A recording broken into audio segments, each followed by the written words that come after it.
Alright, we're going to take a look at the Smith Wesson Border Guard 4. This knife is actually a replacement for my Border Guard 2. Now in my last video, I had an issue with the blade locking on my Border Guard 2. So, I really like the knife, and I decided to give the lifetime warranty a try on it. So what I did was I sent it to the company who makes Smith& Wesson knives, and they're called Taylor Brands. And I sent the knife to them, and they were nice enough to send me this nice Border Guard 4. Brand new, same style as my old one. It's the Tonto blade, serrated edge right here. Slightly newer version of the Border Guard 2. Um, Now, if I'm sure there are people out there who have the Border Guard 2, they love the knife. Maybe they have another Smith& Wesson knife. This is definitely a good knife. It's a little bit different than the Border Guard 2. Um, Most noticeably, the blade is actually a little bit smaller. Old blade was about 4.4 inches. This is about 4 inches even. So they did shrink the blade a little bit. Overall, still a large knife. Uh, Still almost 10 inches when you open it. Um, some of the main differences between the Border Guard 4 and the Border Guard 2 is the handle on the newer one. It's a little bit different than the popular Border Guard 2. They redesigned a few things on it, basically the same, but a few minor differences. As you can see, there is a little bit of a divot at the bottom to keep your finger right here so it doesn't slip onto the blade. Um, Before there was kind of th that little divot was on top to kind of rest your thumb on, and they sort of just moved it down here. Still got the textured grip right here, a little bit smaller area than on the Border Guard 2, but it still fits in your hand pretty nicely.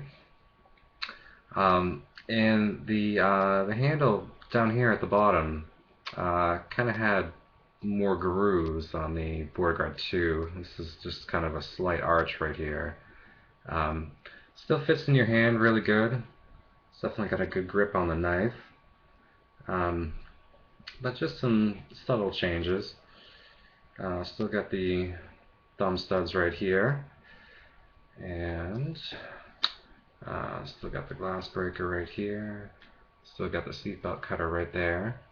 Two small differences though.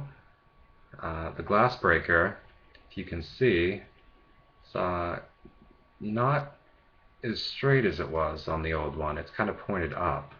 If I'm not sure if that's supposed to help breaking glass. I haven't tested it. I hope I don't ever have to, but still seems very capable if you ever need to break glass with it. And seatbelt cutter, same goes with that. I have not tested it.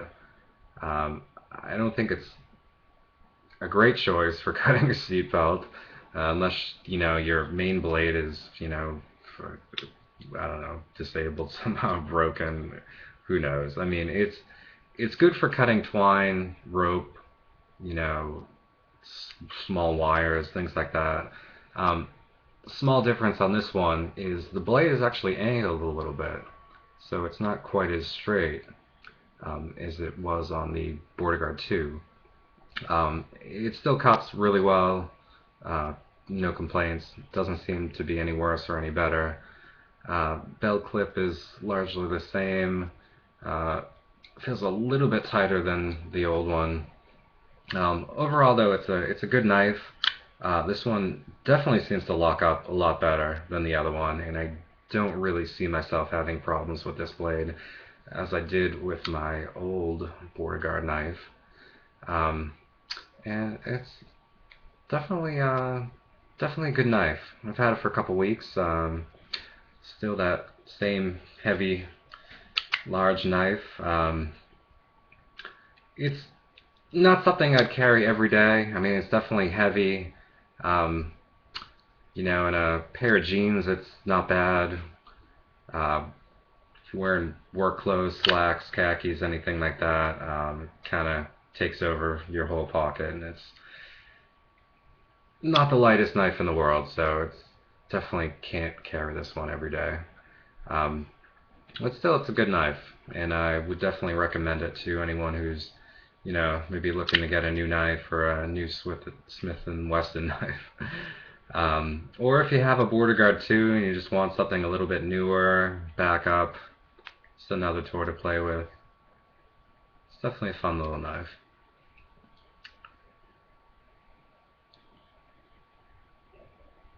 Alright, there you go. Smith & Wesson Border Guard 4.